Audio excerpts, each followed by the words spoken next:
嚟到兩腳周圍走啊！今次呢，我哋跟領話呢去呢一個2日1夜嘅團嘅。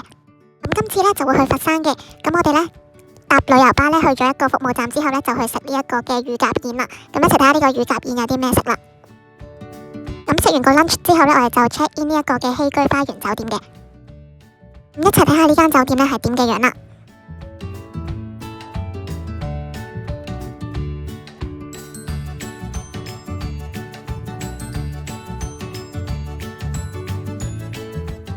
咁呢間呢，佛山西郊希居花園酒店呢，附近呢都有好多嘢行嘅。咁有個商場啦，入邊有蜜雪冰城啊、茶九星人啊，好多嘅。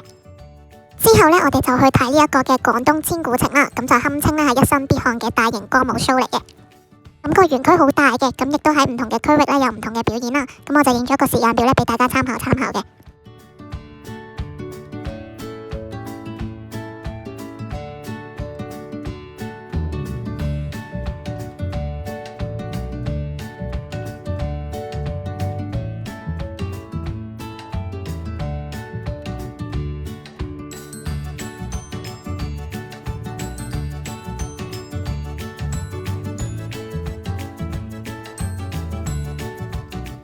咁喺臨睇 show 之前呢，都有啲時間可以去行下嘅。咁呢度呢都幾大幾好行啦，同埋有唔同嘅區域去行嘅。咁我哋行到入去呢，就好似去咗一個老香港啊、老廣東咁樣嘅地方嘅。咁都幾靚，幾適合打卡嘅。而且呢，周邊呢都會有唔同嘅活動呢俾我哋去參加啦。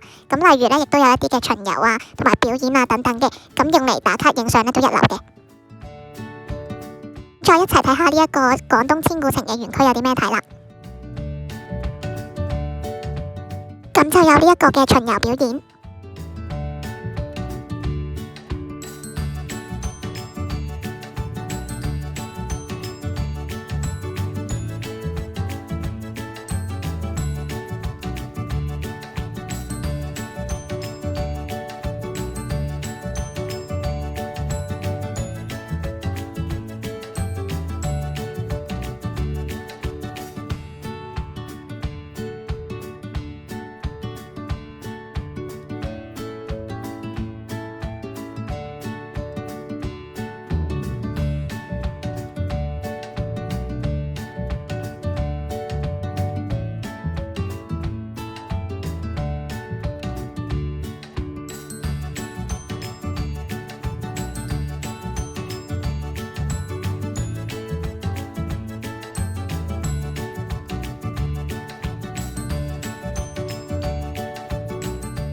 好，咁睇完巡遊表演之後呢，我哋呢就去到戲肉啦，咁就睇呢個嘅廣東千古情一生必看嘅大型歌舞 show 啦。咁一齊睇下呢一個嘅大型歌舞 show 有啲咩睇啦。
睇完呢個廣東千古情之後呢，我哋呢就去食宵夜啦。咁就有呢個嘅鐵板豬雜啦，同埋雞粥嘅。咁再睇下呢，仲有啲咩嘢食啦。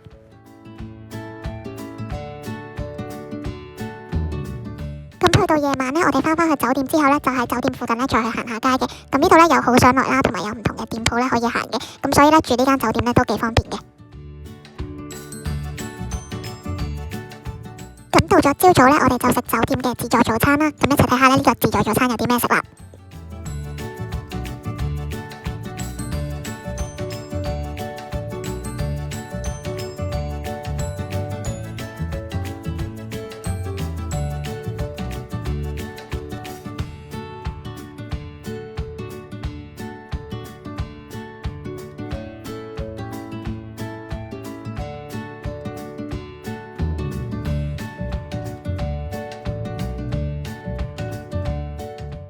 後呢，我哋呢就嚟到長鹿農莊呢，咁就嚟睇動物啦，同埋睇呢一個嘅大麻戲嘅。咁我就影咗個地圖啦，咁大家呢就可以參考一下呢度有啲咩玩啦。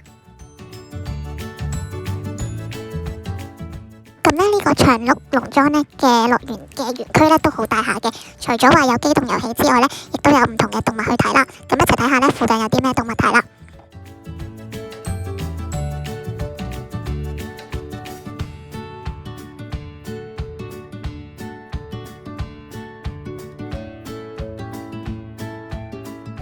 咁有大笨象啦，企鵝、水豚、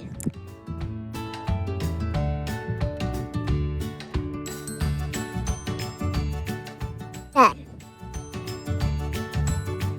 駱駝，唔同類型嘅雀仔。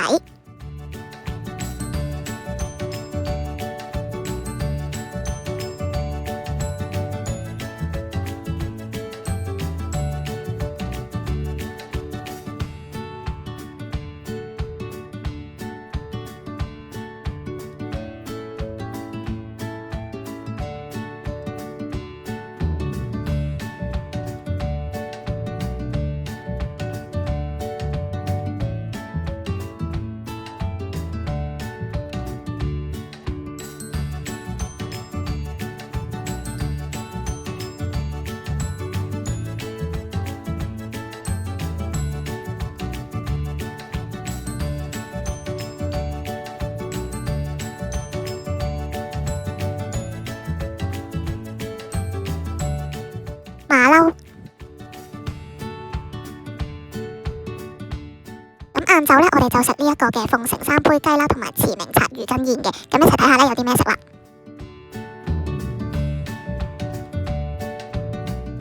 咁之後呢，我哋呢就繼續去睇動物啦。咁就見到有豬啦、大象、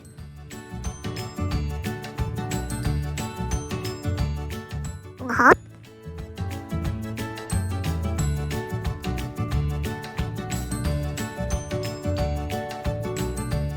浣熊、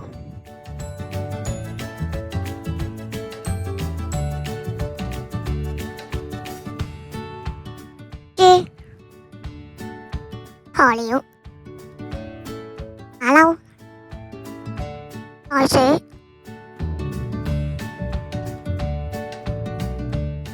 咁睇完動物之後呢，我哋呢就去咗睇長鹿歡樂馬戲城嘅國際大馬戲表演啦。咁一齊睇下呢個大馬戲表演有啲咩睇啦。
咁呢個2日1夜嘅行程呢，去到呢度呢就差唔多啦。